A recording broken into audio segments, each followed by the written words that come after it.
What's the deal? Rob Schwartz in the place to be, ACX1 Studios here in the beautiful Atlantic City, and we are on the Untold Interviews. Check this out. Yeah, man. Got my man Rob Schwartz in the building, man. Well, I'm in your building. Yeah, man. I'm in your building. What a beautiful view, man. Thank you. Thank you for giving us a nice little tour, man, of the building. Can you tell us exactly where we at? We are at ACX1 Studios, which is located on Caesars Pier. We're partners with Caesars, which is attached next door in the beautiful Atlantic City, New Jersey. We're in a 550,000 square foot, 4-story mall that we converted into a entertainment spot, a film production studio, a music incubator, performance space, concerts, private parties, just the dopest thing in Atlantic City. And this is a beautiful building, and it's a good spot for it. Mm-hmm. You know, this was all the entertainment. Everybody come down here to the boardwalk, just Atlantic City itself. Yeah, so the thing is, I always look at Atlantic City as could be the biggest music city in the United States. And let me explain to you why. If you want to break in the music industry, where do you go? You go to New York, you go to LA, you go to Atlanta. But what do you do when you get there? You do karaoke, you work at wait tables. Like, what do? You can't walk into a record label. Right. You know what I'm saying? Atlantic City, the situation here is you have all these dope venues, man. Every major artist comes here, but they come here and they go home. We're trying to build a reason for them to stay, celebrate, and do dope stuff with music, man. So we saw this opportunity as a person who spent my entire life in music. This is my dream right here. So let's take it back to the beginning.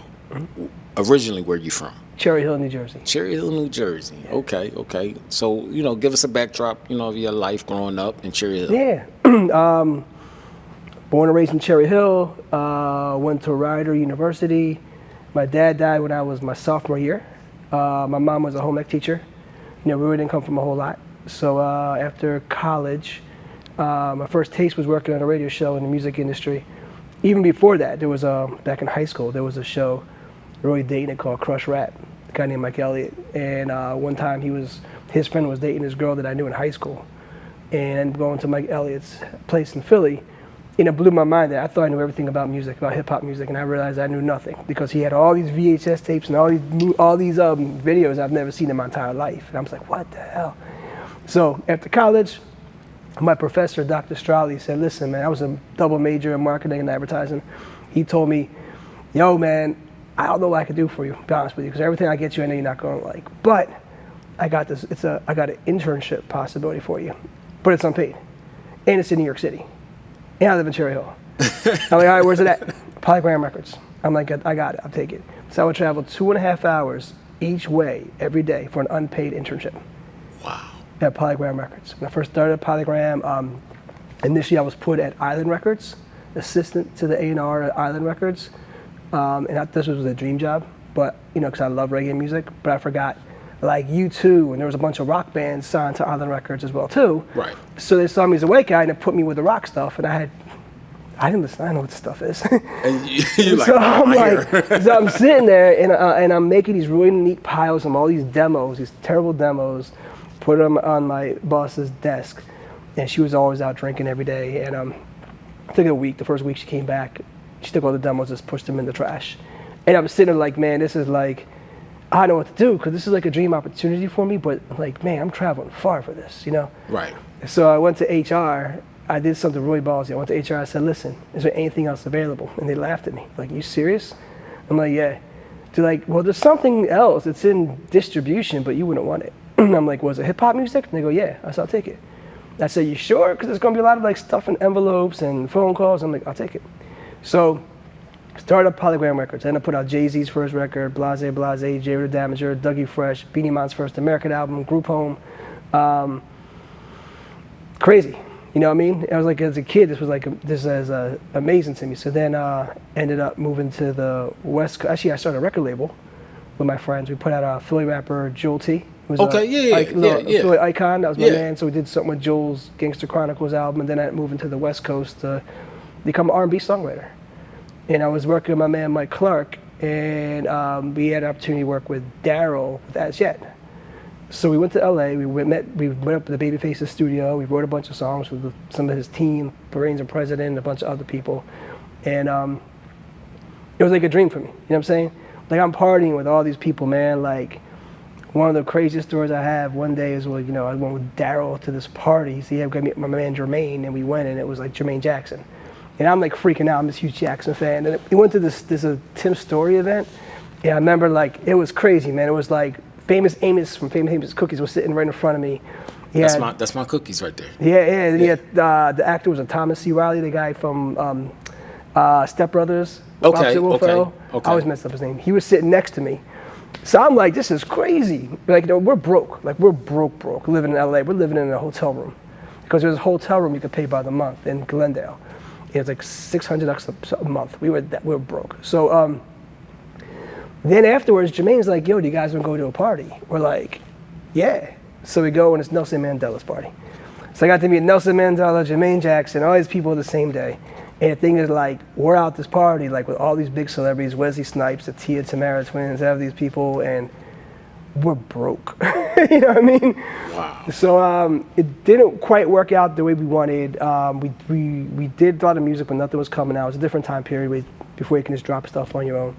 And ended up in a very tough spot, financially, living-wise. So one of my fraternity brothers hit me up and said, hey, man, I got you. Come back to the East Coast. I'll get you a job. Okay. On Wall Street.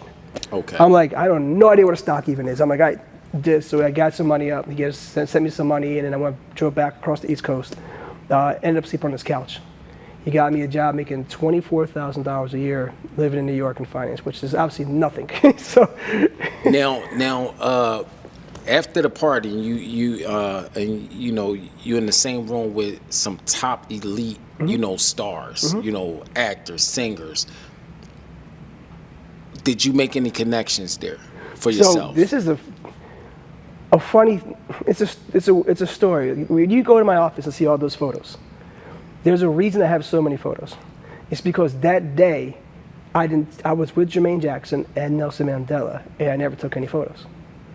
So after that, like, you know, this is like way before the internet was really even popular. I knew who Nelson Mandela was, but I didn't realize the impact he really had. Or, you know, So I'm sitting there like. And later on, everyone's freaking out that was at Nelson Mandela's party. And I'm like, do you have any photos? I'm like, nah. So after that, I started taking a lot of photos of everything, because you just never know. But that's kind of why I have all the stacks and stacks of photos of people that have been on my TV show, that I interviewed, distributed, came across my paths. That makes sense. That makes sense. But no, I think one of the biggest things too, one of my biggest takeaways is when I got home defeated, was I was young. I wanted to go to parties and party. Like, I'm not sitting there. And my friend Mike was older than me. Like, I let him handle. Like, he knows what he's doing, but not realizing he wouldn't know what he was doing either. We both really didn't know to an extent. Mike had the connections. He was building the connections. I'm just the songwriter. I write the songs with him. We get dope music, and then, all right, where we going? We're to have a drink. Where we going? You know, that was my mentality at that time, because it was fresh out of college. Right. You know what I'm saying? So, no, I didn't have any relation. I did some, but nothing that was really substantial to this time.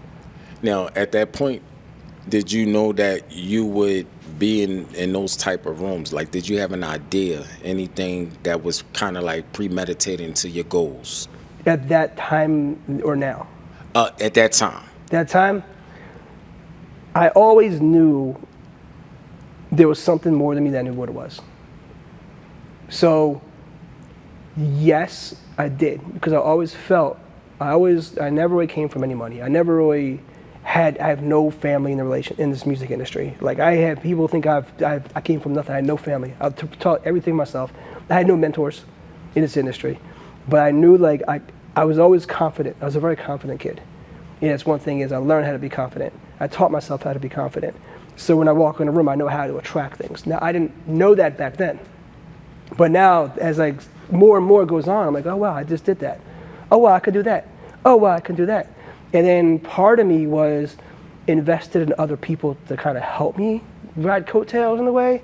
And so I learned, like, nah, man, I'm not investing in anybody. I'm just going to put my money and double down on myself, because I know I will never burn me. Right. You know, you're not burned a lot of times.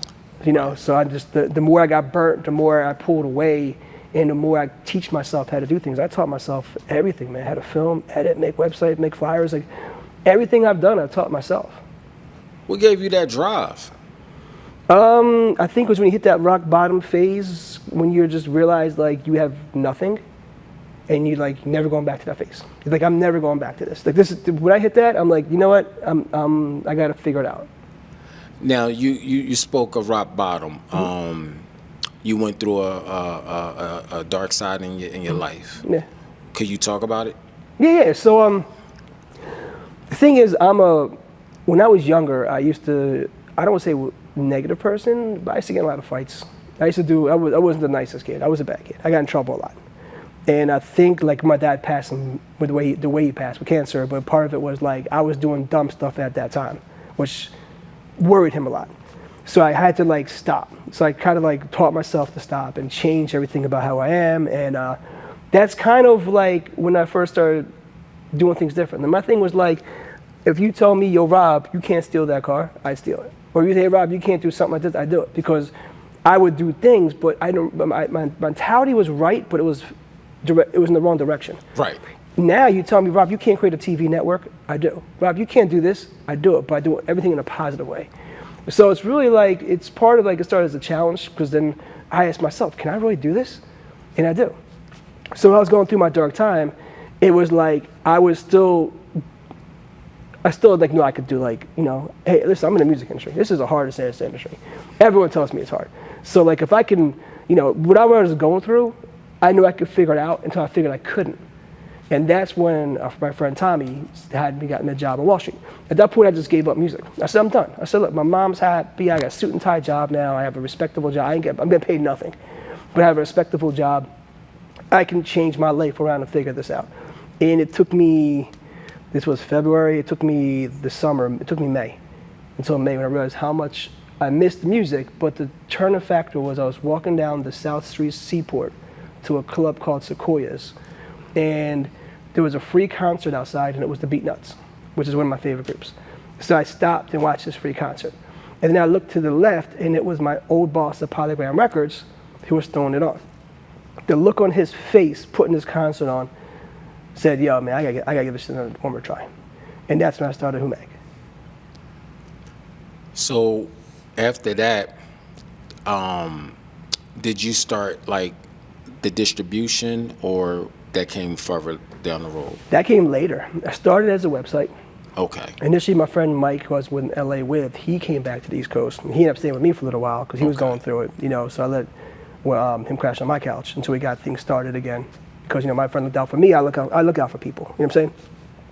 So then we came across this other guy who we met at a nightclub, this guy named Fats. So the three of us kind of started the idea of Whomag, but it was supposed to be a print magazine. And it never quite formulated because we had an investor that was supposed to come in, that really didn't come in. And then my other friends, my other partners had other priorities going on. And I'm like, listen, I'm working this 9-to-5 job. I want to get out of this job. Right. I got to figure something else out. So what I did was, you know, I put together this DVD. And the DVD was meant to be with the business plan to get the funding for the magazine. Okay. This guy told us all this stuff. It was all a bunch of BS. Never happened. So now I'm sitting there, I'm depressed. You know, this guy was supposed to give us $1 million. Now we have nothing. And I had a guy who filmed and edited for me. Like, I didn't know I'm directing a DVD or producing a DVD. It's all interviews. Like this. It's just interviews. Me interviewing people put together as a package. My guy put together is like, he's like, yo, man, this is pretty dope, this DVD. Let's figure out, let's do something with it. Let's put it out somehow. And I have no idea how to do this stuff.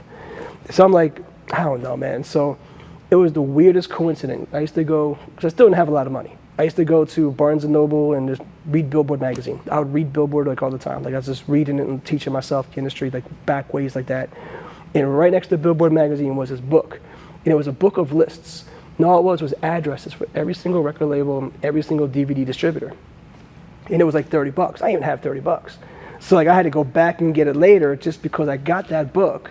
I'm like, all right, there's 3 or 4 pages of these DVD distributors. I'm just going to make up these DVDs and mail it to each one. And I did. And I mailed out 150. And out of 150, 2 of them picked it up. And those 2 that picked it up made my DVD magazine the first hip-hop DVD in Blockbuster, Mail and Netflix, the first DVD-style magazine in Walmart and Target. Yeah, it got big. Out of nowhere. I'm still at the day job.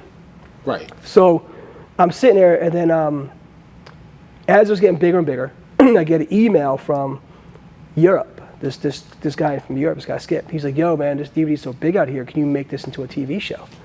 I'm like, I don't know anything about a TV show. It was like, so I called my boy up. I was like, yo man, guess what? I got great news. I got this email making Whomag into a TV show. The guy's like, I got bad news. I'm moving to Vegas in 2 days. I'm like, man, he goes, so I know I can hook you up with my other boys, but I'm like, damn, you charge us too much. I'm like, yo, I sat by you the entire time and watched you edit the DVD. I used to do music. I know they work Logic. I was like, listen, can you come by and install Final Cut on my computer? He's like, you'll never learn it. I said, I don't have a choice but to learn it. So he came by, installed Final Cut, bought Final Cut for Dummies. For real, I got the book, Final Cut for Dummies, and taught myself how to edit on Final Cut.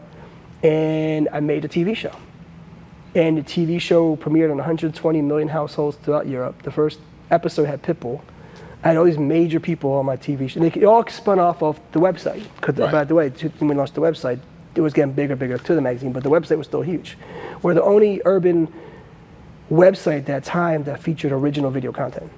Other ones had curated other people's content, but we filmed our own stuff, and our first interview on the website was actually Randy Jackson for American Idol, which is the biggest show in the world. Yeah.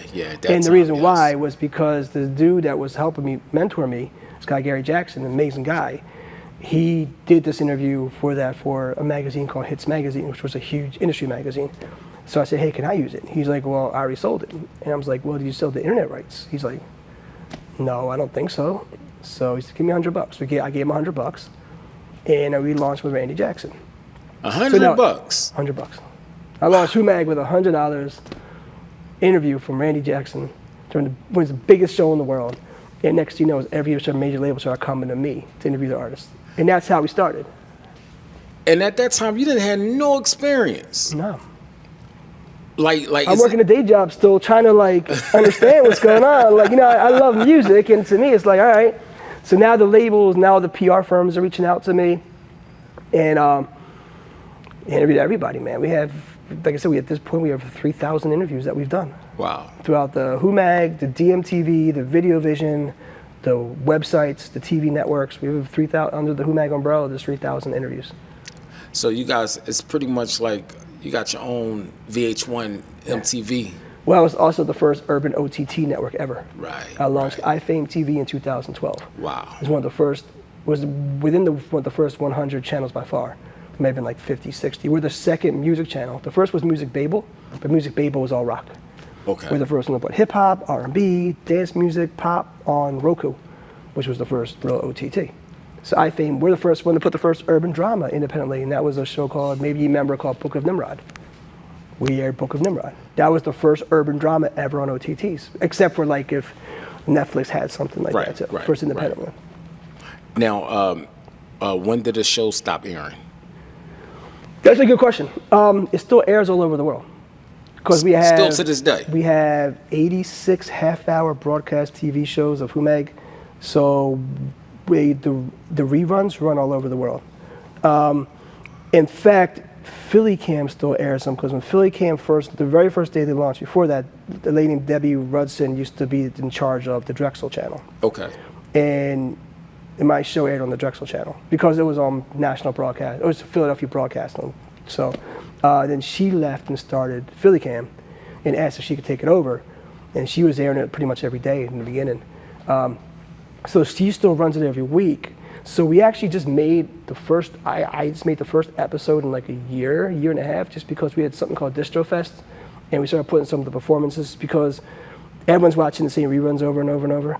Now keep in mind, it airs every week, so it would take you almost 2 years to go through my catalog. I have 86 half-hour episodes. So it's not like, but Debbie's been awesome with us, so I always try to, wherever she wanted to ask me if I have new episodes, like, I'm just throwing together for old time's sake and put the Distrofest stuff out there. So, but we stopped. It wasn't COVID. People think it's COVID why we stopped. It wasn't COVID. The reason why we stopped the TV show was we're making a lot of money off the licensing overseas. Those deals went away. When the Roku came out, and this is why I launched the Roku channel, when it came out, I knew it was going to kill me. I knew, this is the new model. It's going to kill all my deals. I got to be the first one on this. And the reason why I figured out Roku was my show was airing nationwide on DirecTV and Dish TV. Colors TV aired it. And they aired my show 4 or 5 times a week. And out of the blue, it went off the air. The channel went off air, out of nowhere. So everyone started hitting me up because they thought I had some affiliation with Colors because my show aired so much. I'm like, I have no idea why I went off the air. So I was like, I got to find me a new national network. And I couldn't find one. So I'm like, all right, I'll launch my own DirecTV channel. Right. Oh, wait a minute, it's $150,000 a month. I was like, I don't got that. I'm like, and that's when I came across this thing called Roku, which no one ever heard of. And that's when I launched it. And then once I did, everyone in Philly started copying me because I would interview people and they're like, yeah, we watch it. You have to watch it on Roku. What's Roku? Now to everybody what a Roku is because no one ever, well, really? You could do all this on this thing? Like, yeah, let's go to Best Buy and buy one. And was that on the TV or the actual device? No, it was just the device, the box. The boxes wasn't even the the little sticks. box. Yeah. Yep. So that transition from doing TV and then also doing the Whomag distribution. Now let me ask you, who came up with the word Whomag? That was a combined thing between me, my friend Mike, and my friend Fats. And the reason why was because it was supposed to be a magazine. Right. And we had independent artists that no one knew who they were. Now, remember, this is a long time ago, and everyone's is whatever, but back then, there were no independent outlets. So we were like one of the only independent outlets back then. So we did it for, who these people were, but we'd mix them in with big celebrities. Got you. That's where the idea came from. And then when we launched the DVD, we became Whomag DVD, and then Whomag TV, then Whomag Distribution, Whomag Multimedia. I kept the brand. So initially, there was 3 of us. We shut down Whomag Publishing Corp. After the first year, okay. And I reopened up Whomag Multimedia by myself. Okay. Yeah. Okay. Now, let me ask you something. How many artists have you distributed, this service as a distribution for? So how many are signed to me? About over 1,000. So we have, I won a Grammy for my distribution. We've been doing a distribution since 2010. Okay. So the first record that got me my deal was Just Ice and KRS-One. Because I was good friends with Just Ice. We put out the Just Ice KRS-One EP. And that was huge. And then what happened was the only competition we had back then was CD Baby. This is before TuneCore, before Distrofest. I remember CD Baby, yes. Yeah. So we became the alternative. But the only thing is, my focus was my TV show. My money's coming from my TV show. I did the thing for Just Ice because he had a deal that wasn't, a couple of deals on the table, they were all pretty bad. Okay. So he came to me if I knew any connections because I knew all the labels because of my TV show. I made some phone calls and they said, Rob, we got you. And that's kind of how the distribution had. So initially I started with a partner and then we just separated and just did my own thing. But that was the first one to help me get my situation together was the Just Ice and KRS-One. Then all of a sudden, I was doing all these big showcases. I judged showcases, I standard producer showcases, coast to coast showcases. I judged all these things. So I knew all the independent affiliate scene. So all the independent affiliate artists were coming to me like, hey, Rob, we're not happy with CD Baby. Can you distribute my stuff? I'm like, yeah, cool. So I was just doing it as favors. It wasn't even meant to be a career. Right. Because my money was coming from the TV show. And as the TV, my shows were licensed at one point, I think in 13 to 14 different countries at the same time. So as those deals kind of started going away, because I saw the Roku thing coming, and I'm like, yeah, all right. So I started making money off Roku. And then the deals again started going away. So the distribution kept bumping up and bumping up and bumping up. So we stopped the TV show because those last licensing deals kind of stopped. And now we're still making these shows, and we're still making money off it, but it's like all the time and effort that I put towards it. So I quit the day job. The day when Whomag got picked up by his first national TV network was when I quit finance. Okay. I quit. I'm done. I was going through situations. I built this system that saved Maryland's like $2 million, and my supervisor took all the credit. After spending a year. I mean, they gave me a promotion but no raise. They gave him a promotion and a raise. And the thing about it is, now I'm supervising this team that didn't want to be there. Now it's like it's more frustrating. And when I was going through a dark time at that point too, because I hated the job. But then all of a sudden, I was making my money on the side. When I got that TV deal, I was already almost making as much money as I was off Merrill Lynch with Whomag. But that solidified, so I'm out. So I left. So then right after I left, 2010, one of my best friends from high school, Mr. Mig, who's a Grammy-nominated producer, he broke Taylor Swift. He's the one that did Leanne Rimes' How I Live Without You when he was working the Cherry Hill food court in the mall. He became this huge remixer, producer. So he hit me up, see, Rob, I'm about to get the studio in Cherry Hill. I said, yo, perfect. because I just left Merrill Lynch. So we started working together. We've been together now, working together now. I left, we have a new one in Blackwood, because after Cherry Hill closed after 7 years, we moved to Blackwood. I still have space in there, but that's Mig's there. So we've still been together rocking all this time, man. So I'm proud of him and all the stuff he's doing. But it's cool because I trust him because I've known him since high school. Like we were separate, we do different things. He does the production, the remixes, I do the distribution, the film, the TV distribution, and we all just kind of work very well together. Now, with 1,000 artists under your distribution belt, all right, so for those that don't know what music distribution is, can you break that down, and what's your process of your music distribution? So my distribution is through The Orchard, which is owned by Sony. Okay. Originally it was with Sony IOTA. IOTA merged into The Orchard. Also Red was Sony's third one. They all merged into one.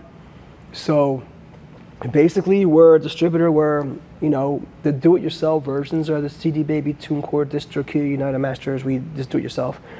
It's a lot different when you go through The Orchard, which is Sony, Ingrooves, which is Universal. You know, when you go through the bigger levels, you can't get to them. You have to go through someone like me. Now, the process of how I pick people up, it's actually it's kind of simple in a way. We only take referrals. You can't find me online. You can go to the website, whomagdistribution.com, but we don't accept anything online. We only accept referrals.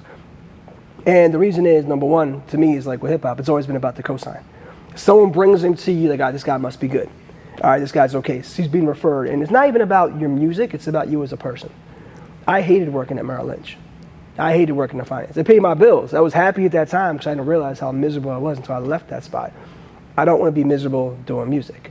I don't want to work with somebody I don't want to work with. And if I sign you, I'm stuck with you. So to me, it's like, what I do is I talk to every single person. Make sure they're good, feel them out.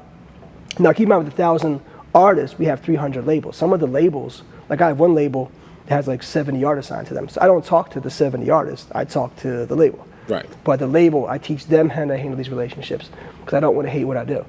So that's where we vet everyone out. Before, it's actually about the person, before it's about the music. Then it's about the music. I don't get caught up in your budgets. Everyone's like, well, how much money you have, this and this. We're a distributor, we're not marketing, we're not promotion. We work with good people. And then we do a lot of extra stuff. We do something called Distrofest. Something I created, we just did Distrofest 3. We had 70 artists, like 70 speakers perform here in Atlantic City at ACX1 Studios. And to me, I'm big on the music education. I put all of my major industry people in a room with all of my artists and like, y'all connect. I'm not the bottleneck. I don't want to be here. No, I'm not the plug. Here's my people, they're good. I got to step over here. That's the way I work because I don't got time to handle all that. I'm too busy, you know what I'm saying? So that's kind of what we do as a distribution company. So when you say that you sign them, what do that look like? So we do non-exclusive. We're just a distributor. Okay. You don't own your music. You give it to us. We put it out through The Orchard, which goes to all the DSPs, Spotify, Tidal, Apple, Amazon, YouTube, Pandora, iHeart. What's different, what people like about me, is that you can actually pick up the phone and call me. Everyone else, you get an AI chat box, if that. You know what I'm saying? If there's a problem, you're screwed. And the thing is, I've been doing this like my entire life, the distributions. So I know the stuff inside and outside. And when I was in Blackwood and Cherry Hill, mostly Blackwood, I used to do all these private little parties at my office. We have sometimes 150 to 200 people in my building, my little building. All my artists is partying. And I had alcohol sponsors, so we just had free alcohol, free drinks. And we would just throw parties like every other month. Like, it's crazy. And like for the artists, you know, did you ever run across like an artist that I signed the distribution, that mean I'm on? Oh yeah, all the time. Okay. Yeah. So. But I'm very transparent. I'm very transparent up the front, what we do. I said we don't have that issue. Right, Yeah. right. So 1,000, that's a lot. Now, Yeah. do you gotta actually have these relationships with them and listen to their music and things like that? I do, but that's not my job. My job isn't the label. The label has to listen what they like, what they don't like. I'm just a distributor.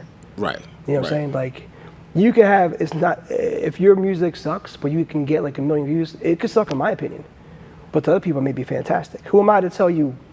The one thing about this industry too, man, and it was really big during COVID. Like I had 2 people I know I was close with that actually committed suicide in this industry. Now the thing about it is like, we are a different breed of people in the entertainment, especially in the music, even with the film. We would literally wear our heart on our sleeve for people to judge us. People can walk in and say, your song sucks. And guess what? You have to take it because you put it out there for that feedback. And if we get that enough, it hurts. Like sometimes it hurts. Even when you do a movie or something, people say, I'm watching, that's whack. Or they ain't know what they're doing, this, and this. You hear it all the time. So the thing is, like, you have to learn like how to accept rejection. It's a whole different industry. So so that's why, like, when artists come to me, like, I know it's not my job to judge them because they may have gone through a dark period and they need that song to help them out mentally. And it came out mentally to help them out. And you can't knock that. That song could have saved that person's life. You never know. Or that song, someone else could have related to it and put them out of a dark situation. How easy is for it to get a distribution deal for an artist? For me? No. How easy for an artist to get a distribution? Well, they can always go through a TuneCore, CD Baby, DistroKid, United Masters on their own. Okay. Anyone can do it on their own. It's like Okay. you have a music video. It's like you don't have to go to the major networks. You just go to YouTube. It's out. It's the same thing. So, but the difference is you can't talk to anybody. Our reach with the Orchard is way bigger than the do-it-yourselves. It's a whole different thing. It's like an a la carte. It's like you want a burger. You can go to McDonald's. You want to go to like a steakhouse. You're still going to be full at the end of the day. But you're going to have bacteria inside of you versus something quick. Yeah, you saved a couple bucks. But I mean, you want a good meal. You want to do the fast food stuff. Now, you spoke about film. Mm-hmm. Did you ever do any movies? Yeah. How many? And which ones? So I'm also, besides the governor of the Grammys, I'm also a member of the Guild of Music Supervisors. So I've done about 16 films as a music supervisor. I've also, I was a consultant coordinator for Retaliators, which was a horror film, which was the lead horror film at the Scream Fest in LA. It's got a lot of big rock stars, Better Noise Music, produced it. My team worked on it, which was great. Roy and Joe. It's like Five Finger Death Punch, Papa Roach, Tommy Lee's in it. So that was an amazing movie I did. I was a location manager for a couple movies. One that just came out. One was a Lifetime original, which is called Party That Die For, which is a horror film. No, it was a murder mystery type thing. I did, what else I did locations for? There was another movie I did locations. Oh, one coming out called Silver Star, which is the main girl is Chrissy Cunningham from Stranger Things. Okay. So she's the main actress in that. I've done assistant produced, directed. I was the first first assistant director for a movie called Leaving Circadia. We had a bunch of big names in it. So I worked on a lot of films. Okay. But also TV-wise, I did about 200 half-hour broadcast TV shows between Whomag, DMTV, and Videovision. Plus, I brought back Dancing on Air. Okay. Which is a legendary show back in the 80s. Right, I remember that show. They got picked up on Fuse. There was a reality show when I was making the show called Saturday Morning Fever. Plus, there was Dancing on Air. So I was the director, edited the whole thing, did the music for that.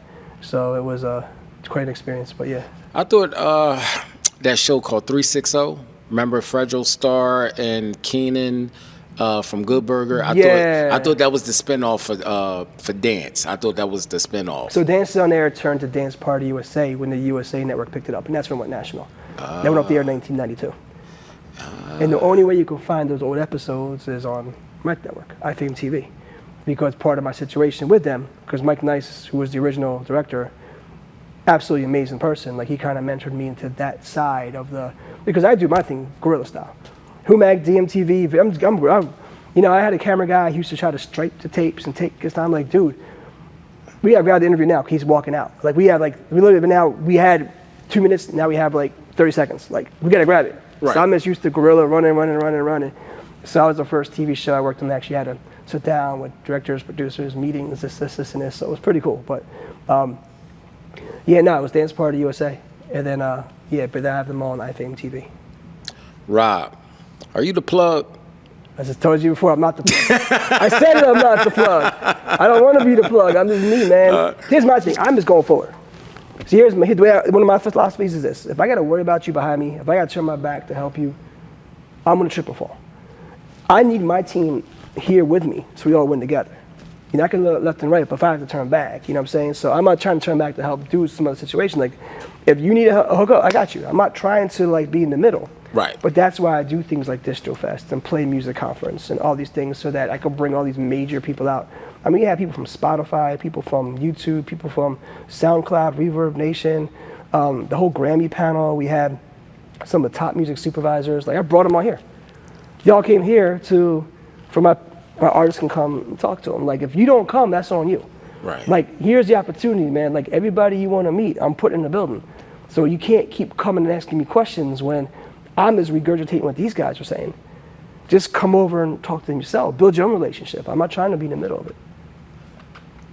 Grammy Board. Mm-hmm. How long and exactly what is your role in that? So I've been a voting member for 12 years. Okay. Helen and Terry brought me in through a friend named Kaisha, and I've been on for 2012, so 13 years now. So this past, maybe it was 9 months ago, I was elected to be the governor, one of the governors of the chapter.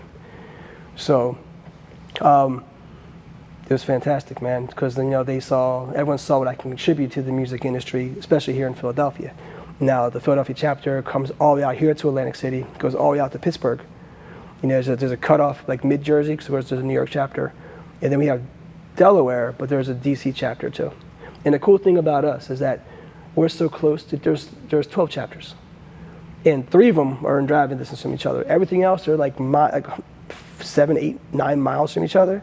So we can actually use we're trying to work together, closer together to do stuff like that. But just got back from the Grammys a couple weeks ago. I had a blast out there. It was my first time going, because they always sell out. I've seen the pictures, I've seen the videos, man. They always sell out right away. Like, you can't even get tickets. Like, as soon as they go on sale, like, they're gone in like 30 seconds. They're gone. And you only get 2. But as a governor, I get them before everybody else, and I get to get 4. So I was like, all right, I'm going. So I went and brought some friends with me, and we had a blast. Now, 2 questions. Mm-hmm. What is the difference of being nominated for a Grammy versus winning one, and or being nominated, do that hold any type of weight in your career? So there's 3 different stages. The first is the considerations. The Grammy considered, if you're Grammy considered, that means one of the Grammy members submitted yours in the ballot. Now there may be 200, 300, 500 considerations. Then all the voting members, we vote to narrow down, and it gets narrowed down to 5. Okay. Those are the nominations. So then after the nominations, obviously, we all vote again and pick a winner. That's how it works. Okay, so being considered and nominated, it holds weight into your career. Mm-hmm. Okay, now, do all that stuff, do it be rigged? Now, the thing about it, and I'll be very open about this, thing about it, like, growing up, I always thought it was. I'm like, how the hell, like, I was such a hip-hop head, like, how the hell did this person win? Like, there's no way in hell. Right. But you gotta remember, like, all right, look where we're in. We're in the Philadelphia, New York, DC area. We're around a bunch of cities. But how we listen is different than how the rest of the United States listens. Even in Pennsylvania, like, though we're in Philly, most of Pennsylvania is like woods and country and hick. It's not a city. So when you in Philadelphia, you're like, well, this person's going to win for presidency, this and this, because everyone's voting this. When you realize, wait a minute, how did it not?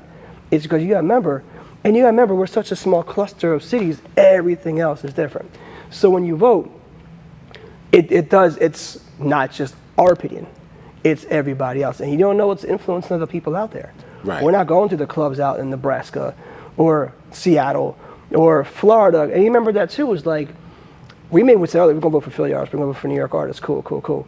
But guess what? The Florida artists are probably voting for Florida people. Meanwhile, look at the West Coast. Kendrick, how many people are on the West Coast, right? Kendrick won a lot, But you got to remember sometimes too, it's like situations like that. One of the biggest chapters is Texas, So, and my friend Kit runs the Texas, and he's doing an amazing job over there. But the thing about it is, what people don't realize is, it's not just, we're all opinionated. Everyone's opinionated. And that goes back to why, when I accept my music for distribution, I'm not going to tell you that I don't like your song, because it's your decision. You know what I'm saying? And and one thing about it too, I remember, like, these younger artists are more popular, and the reason why too, you got to think of it this way: as older people, we're around 5, maybe to 20 people a day at most. Sometimes usually it's the same people. Kids are in school all day. They're in college all day. They're in high school all day, surrounded by 300, 400, 500 people. It's so much easier to influence that crowd than go to another school. Where here we have to so hard to build these relationships. So you never know what influences things, but it's always could be something different.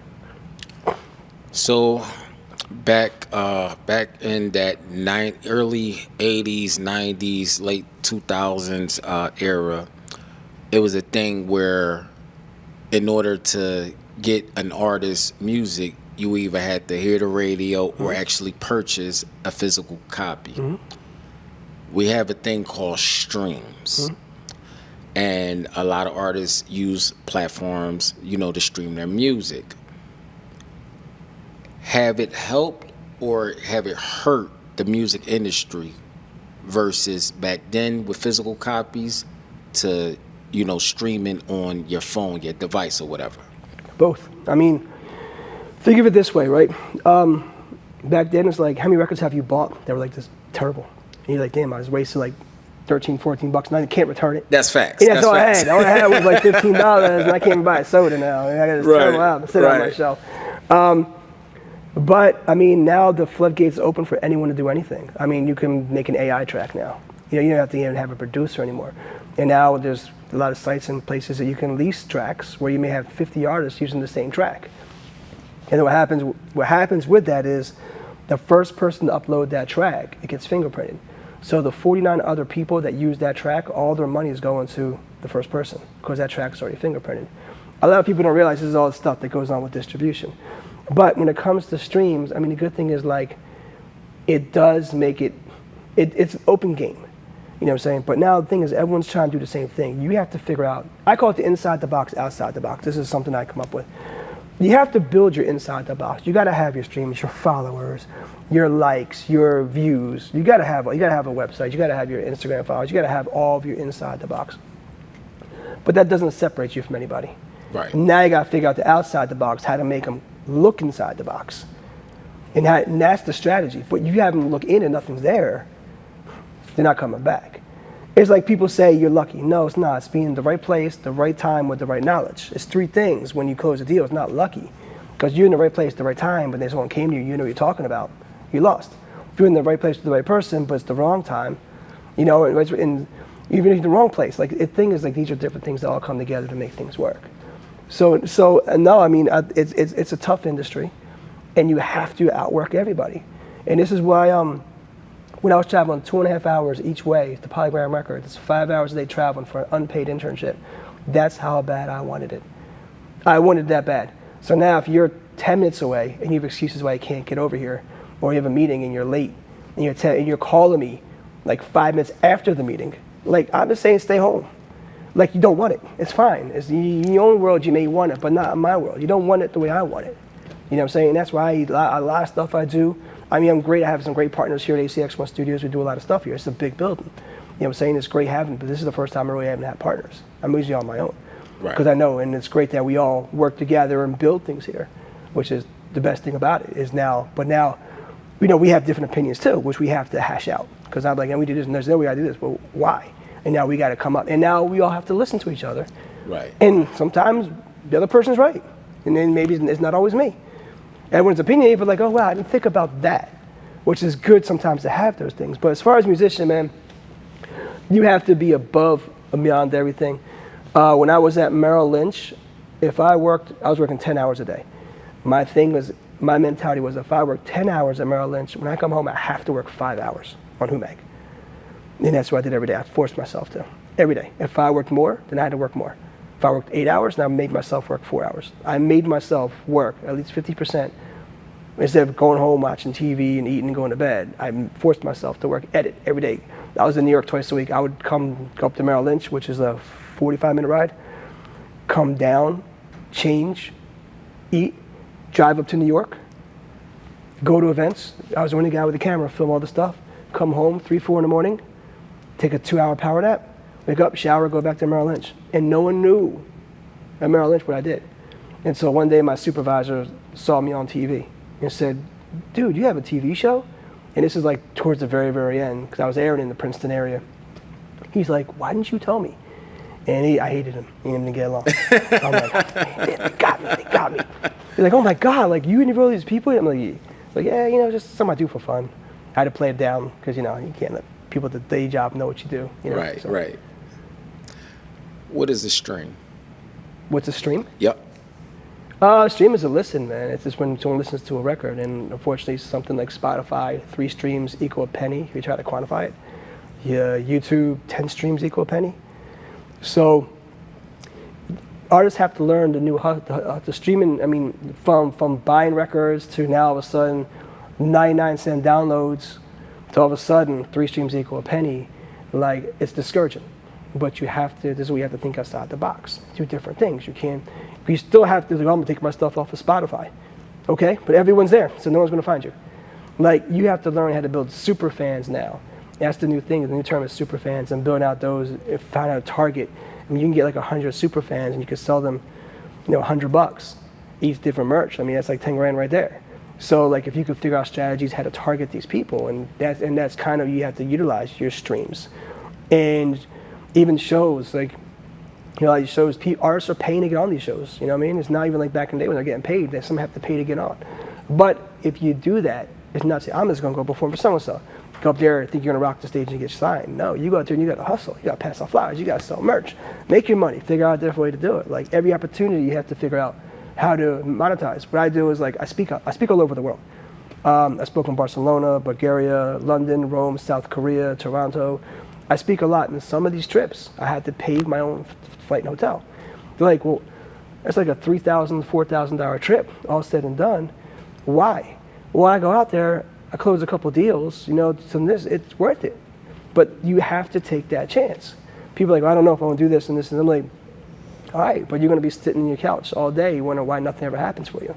Like, I took a bunch of L's, tons of L's, but I would do them all again in a heartbeat, because you got to figure out what comes from it. Like, you may be in a room, you spend $3,000 in the day, but you may walk away with one contact that changes everything in your whole life. But you never would have met that contact if you weren't in that room. And I'm always in the room. I always make sure I'm in the room.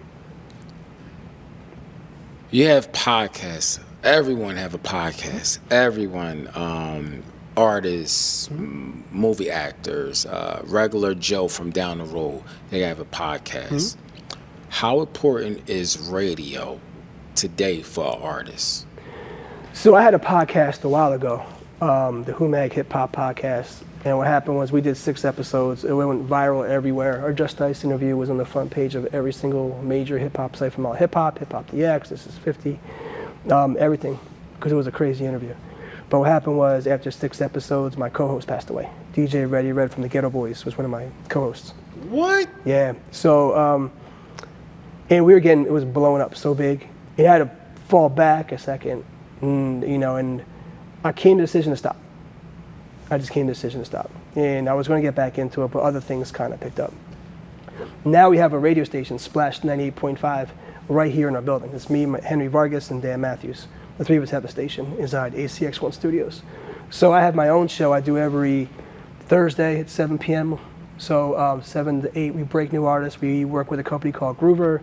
I got a friend from high school, Lynn Elias, who's one of the production managers. He helps pick out the songs. And it's amazing, because the thing about it is, like, everyone's like, radio's dead, radio's dead. Radio's still the driving factor. And here's something I learned, which was an interesting panel I learned at I think it was the DJ Expo, which happens in Atlantic City every year. Shout out to Sean Hazen, who runs it. But anyway, one thing I learned was, on this panel, this guy said, for a hip hop network, who is the target audience that the program directors target? And everyone's trying to figure, everyone's throwing, oh, this, and you go, no. He said, no. They're the biggest, the guy said it was the biggest hip hop station in Miami. He goes, our target audience is the soccer moms, because they're the ones that control the radio. If they're in a car with a bunch of kids and the song doesn't make sense, she'll turn the channel. Right. She's the gatekeeper. So you have to make sure the soccer moms can listen to it too, with the kids in the car, and that's how you target a hip hop station. So a lot of the situations you come across is like, is radio still important? Yeah, it is. Yeah, it is. I mean, the payola's not going to go away. I know something just came out yesterday, I think, about concerts now, trying to limit back the free concerts and stuff like that. But I mean, it's still the driving factor, because there used to be something called, there's 2 things, media base and BDS. BDS is now gone, it's just media base. And that was as of last year. But they tracked the radio station, and that was a very important influence on Billboard. The Billboard is what controls the Grammys. A lot of stuff is based off of what comes #1 singles, it's still a lot of it's based off of radio. So that's why it's important. Now, if you're just trying to, there's a lot of internet stations, you know, and it's hard to really prove who's doing what. So when people start charging you, we get you these spins, this, and this, you really have to do your research. This one guy told me he was #1 on this radio chart. And I said, all right, cool, let me see what stations played. He sent me all these lists. And 5 were in Philly. I'm like, I never heard of any of these stations. I looked them up, they're all fake. I'm like, so someone just bought a bunch of fake things to run up some fake things, and you got charted. But no one listened to you. You can say you were ranked on this chart, but no one listened to it. So if you want that clout to brag about it, it's not my job to tell you it's BS. But I can tell you that no one listened to your record. And that's damaging for the artists. Because they don't know. And the problem is, especially when they come to me for distribution, I love it when they go to a DistroKid, CD Baby, TuneCore first.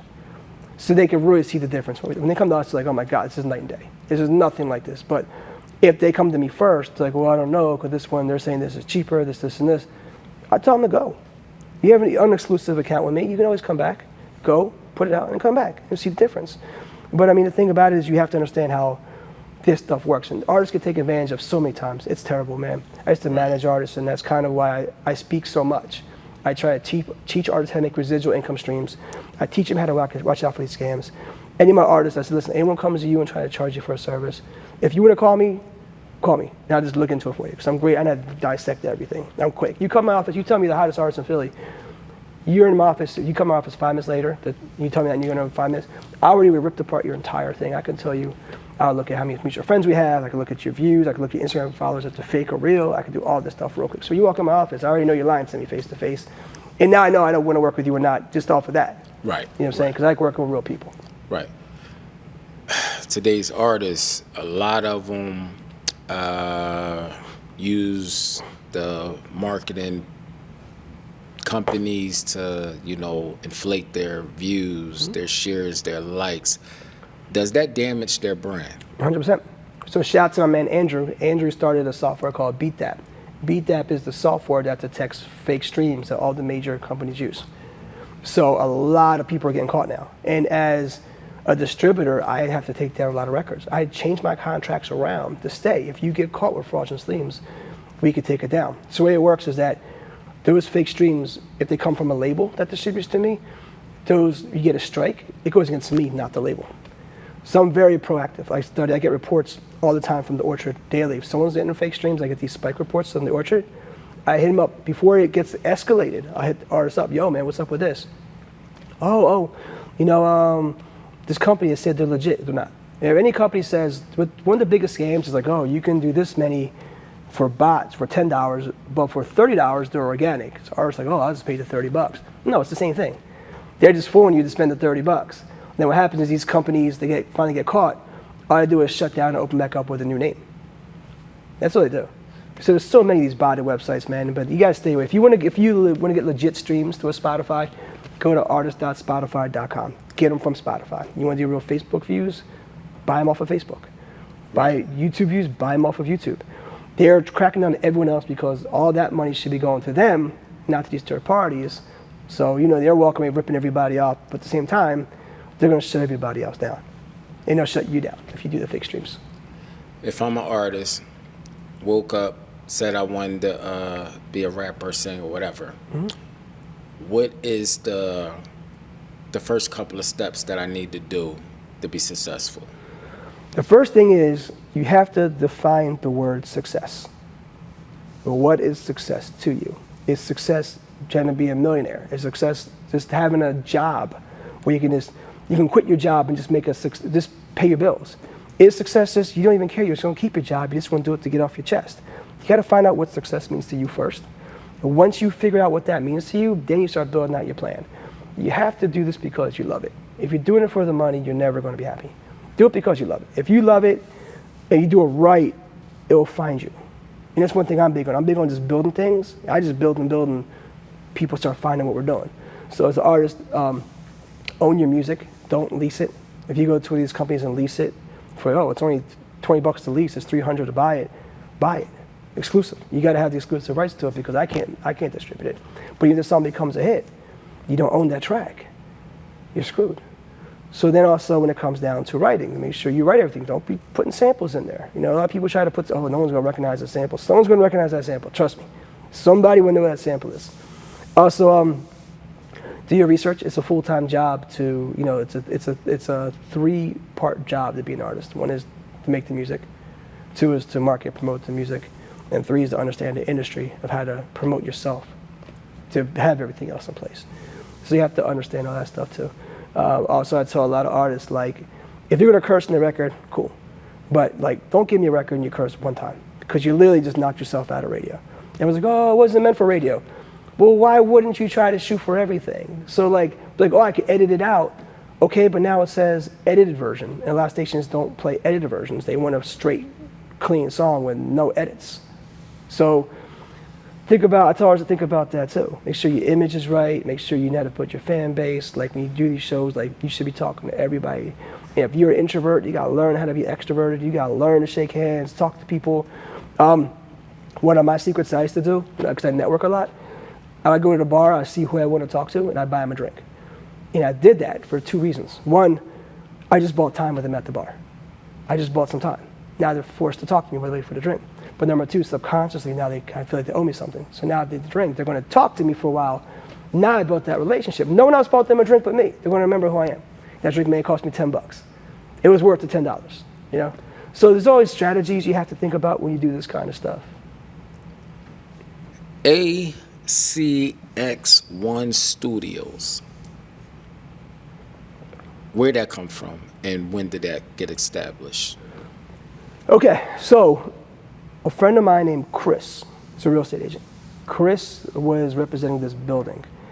Chris asked me to move Whomag from Blackwood into here. He's gonna give me like 6 free stores in this mall to build whatever I wanted to build music-wise. So I came here, I'm like, this is like amazing. But I live in Cherry Hill, like my Blackwood is like 10 minutes from my house, this is an hour. I'm like, man, it's gonna be hard to build something here, I don't know. And then, you know, waiting back and forth. I never said no, but I just kind of sat there thinking, like, So then, at the same time, 2 of my best friends in the film world, Roy and Joe, that I do a lot of movies with, they put money in escrow for a film studio by their place in Swedesboro. And it was almost a year the money was tied up, and all of a sudden the guy changed his mind and he gave it to him. So they were heartbroken. I said, dude, I got this building out here. I was like, come check it out. They're like, I feel like it's too far, I don't know. I'm like, dude, you gotta see this building. So we all came down here, saw it, and fell in love with this building. So between Roy, Joe, then they had a friend, Dom, who I met a few times too, and he brought Gia. And then through friends of friends, I found Kofi, brought Kofi in with us, and brought Chris in with us too, who helped us find this place. And we became ACX1 Studios. So we moved in August of last year. Okay. It took us about 9 months to finally close it. It took us a while because we had a lot of struggles getting this building, you know, at first. But the best thing is Caesars is awesome. They're awesome to work with. And even though going through our struggles, they wanted us here. Like, we want you here. Because everyone's vision was to turn this back into a mall. Caesars didn't want us to be a mall again. Our vision was to make this an entertainment pier, where it's a film production studio. It's a music incubator with music studio, radio station, the music stuff. It's an entertainment spot. We can do shows, all this kind of stuff. And we'll still keep some retail. We'll keep it downstairs because it helps cover our monthly bills. But it's going to be selective who we bring up, what kind of places that we bring. And they loved our vision. Our vision is bringing celebrities over and doing high production films and music. And my partner Roy right now is bringing a bunch of major films. So, you know, it took us, we had a hard start because we had to get all the permits. This place was empty for 4 years. And a lot of stuff was everything was expired. Things weren't working. So it took us almost 8 months to finally get up and running, to be able to open the doors. Right. And then it took us 4 more months to get our liquor license. Because who wants to come and do an event here if you can't have liquor? Right. So we hit a couple snags in the early phases working it out, but now everything's moving full force, and like summer's almost here, man, and we're excited. We have all these people coming, all these dealers are coming, and you know, and it's again, Caesars, they're owned by a company called El Dorado, and they've been great to work with, you know, so we got a great relationship with them. So it's not easy, man. I'll tell you what, because I'm the co-founder and I'm the chief music officer. My vision, I have all these massive music ideas I want to do here, but my day-to-day consists of coming in and we have to handle leaks, we have to handle tenant issues, we have to handle something else, because now we're landlords. And it's not like a little spot, it's a 4-story, 550,000 square foot mall. So you walk in, it's like, walking from the front door up here, I usually get stopped like 3 or 4 different times from different people, from different tenants, from cleaning crew, from this person. Get up here, it sometimes takes 45 minutes. Then I'm like looking at like all my Whomag artists, the distribution artists, but then I have other clients here. So, and that's the reason why I'm careful when I hook up for distribution as well too, is I want to, all my labels can handle it themselves. So even with 1,000 artists and 300 labels, I'm not on the phone all day. People are like, oh my God, you must be so busy. No, I train the labels to handle it themselves. They have their own logins. They can log in, see everything. When they get paid, tell me when to pay them. I pay them. So I have great relationships with all my labels. No one ever leaves me. They all stay because they're not going to find something like what we do. But yeah, that's ACX1 Studios, man. This is the most amazing journey. I think I've been through a lot of stuff in my life. Leading up to getting this building, like if you told me about a year before I got this building, I'd be like, yeah, whatever. And here we are. And it's sometimes still surreal. I became friends with a lot of people in the city. We work close with the mayor, his team. I know all the bartenders and people in the bars and casinos around here. Because we're here all summer long, or all winter long. We have to tough it out together. So right. We have, AC's it's a different personality, but it's a fantastic town. What are some of the, events that you guys had, during this time? Man, boxing matches, wrestling events. We just had one last weekend. A lot of conventions. We had a sneaker one, celebrity one. We had Distrofest is my main thing. Music festival, music conference. We have a lot of private parties. A lot of them. A lot of private. We had Primerica has their stuff here. Whenever there's an event in town, usually the after parties are here. Boardwalk Hall is right across the street. So now we do all the after parties here for some of the promoters. There's always stuff here. And it's always, our calendar's filling up pretty quick. We have a heavy metal tattoo festival coming up, Armageddon AC coming up in June. We have Caribbean festivals here. We have a lot of stuff, man. That's a nice little list right there, man. Yeah. I know. And we're hands-on too. We're hands-on. Like we don't just sit back and let them do it. Like we make sure. I mean, it's like someone comes to your house. It's your house. Right. So you still want to be around, make sure everything is cool, and so we're all very hands-on here too. Awesome, man. I seen Danny Garcia. Mm-hmm. He had his boxing event here. I know earlier you said Trey Songz was here. Mm-hmm. It's a dope place. My last question. Mm-hmm. What is one thing no one know about you, but they should know? I'm a secret introverted geek when it comes to horror films, when it comes to like music stuff. Like I was supposed to go to this party in New York. My birthday is actually this Thursday, March 6th. Okay. So I'm going to New York March 4th for this MMF event. I'm supposed to go March 5th for this other event, but it's the same night they're releasing Purple Rain in the theaters with Dolby Atmos sound. So that's gonna be nice. I'm just gonna go myself. Because I like doing things by myself. That's just how I roll. I just pop in. Like I don't want. I can bring 1,000 people with me and sell at the theater. Right. I like just getting the cut, going myself. You know what I mean? Like when I'm out, I talk to everybody. I'm very extroverted, but sometimes like I love horror films. Like that's all I watch. I don't watch anything else but horror films. And and things like that, man. I like sometimes I spend I'm surrounded with people all day. Everything I do, I like being by myself. People like I go to South by Southwest, I go by myself. I go to these events. I got tons of friends out there. I don't need to roll with people. Right. I just go. Get right now, say, all right, cool, I'll meet you all there. But I like be able to dip and dive without having to wait for somebody or, someone's doing, I'll meet you over there. And that's one thing about me, man. I just know how to keep it moving and, yeah. I know I said that was my last question, but one more question from me. Mm-hmm. You wear your hat backwards. There's a certain way that you do it. You don't just put it on. Mm-hmm. Yes, sir. Yes, sir. That's the infamous pose right there. Mm-hmm. Yes, sir. So is that something that you back in the day that you just started, doing? Image is everything. Mm-hmm. Image is everything. And I actually, when I spoke in, was it Bulgaria? No, Barcelona. When I spoke in Barcelona, I had a panel just on image branding because my friend, Peter Swing, this guy Peter Swing, he put the panel with just me and Melissa Garcia, is a really good friend of mine, on imaging because I have an image. This is who I am. I had this since like junior high. Right. Like, this is me. It's like one thing about me, and the thing about me too is I'm the same person I've always been. I've never changed. But when people get to know you who you are, like I stand out in the crowd because of that. Everyone knows me, like we're hat to the back, and you know, I worked Wall Street for a while, man. I was suit and tie guy. And when I stopped suit and tie guy, I became the hoodie guy with the hat. And that's it, man. This is who I am. Like, I don't want to go. Everyone's like, oh, you should dress up for this. I said, it's like if I wear a button-down shirt, like you're getting a lot from me. You know what I mean?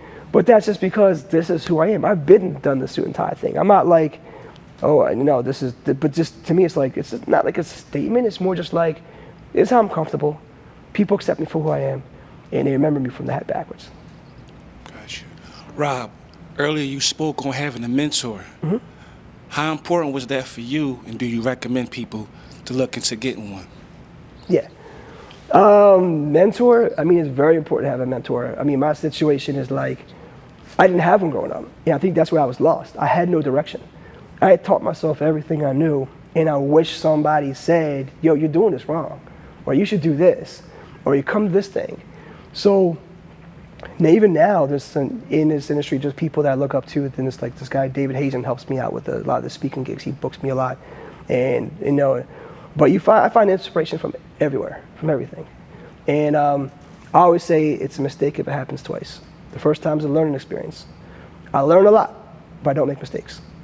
Because I always make sure because I made a lot of mistakes before, and I never learned from them. When you start learning from what you do, you realize that you have control of your own destiny. And one thing about me is like, you literally are in control of your life. Life is the greatest thing, man. Like, you have to learn how to control it and do what you do. I mean, coming from with stuff I've been through to where I am now, it's because, like I said earlier, I learned how to double down on myself, how to triple down on myself. I know I can do whatever I want, and it sounds cocky, but it's not. It's not at all. It's just confidence.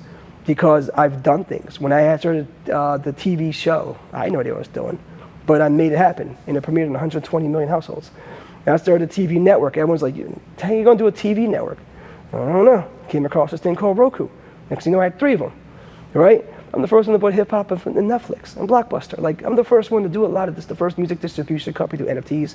I was the first hip-hop company ever verified by Facebook. Like, I've done a lot of things, but it all comes from having the confidence in myself. Can you give us an insight of the direction that the music industry is going? So what I'm working on building here at ACX1 Studios is our brand. The music brand is ACX1 Music, and I'm trying to build the largest music incubator on the East Coast. And what that means is, right now my friend Scott Fetters, who's a genius, he has an incubator out in Chicago. And it's like amazing what he's done there. Basically, it's providing all the utilities that a major label would have, but at a subscription-based model. And being that we have a whole floor to build it right off at the boardwalk, we already have the radio station up and running, Splash 985. Upland Studios is just about to open up with Terrence and Tracks. We have Distinct Licensing, ACX1 Distribution. I'm starting these ACX 101 educational classes. We have stuff with the DJs we're building out here. We have the Distrofest intro stage in the front. So we do performances. So we're really providing something for every artist, a new model. So, and that's the whole thing is like, you get stuck, the model you have to understand that like, whatever the model is, you got to break it. You can't follow the model because everyone else is. Like, look what 50 Cent came out started breaking off of mixtapes, and everyone tried. It's already too late. Yeah, it's already too late to do this stuff. So you can't be like, you can't say, oh, this guy did it, I'm gonna do it. Like, you have to figure out how to be the first. So here with Atlantic City, having the space that we have, having the support that we have with the city, all the major musicians come here every week. Everybody my artists keep hitting me up, hey, I'm in town, perform, come out. I wish I can go to all of them, you know what I'm saying? I'm so busy here, but they're all here. So this town is screaming for the entertainment to grow and to do the different model. So back to answer your question, yeah, I mean, this is building a different model. We're gonna build a different model here. And then it's this industry, it sucks if you let it suck. It's like everything else. You can complain all day, you know? But I know a lot of people making a lot of money. Remember, I distribute 1,000 artists. I see the ones that make money. And these guys work hard. They have different strategies. You can't just follow what everybody else does. You got to figure out something unique.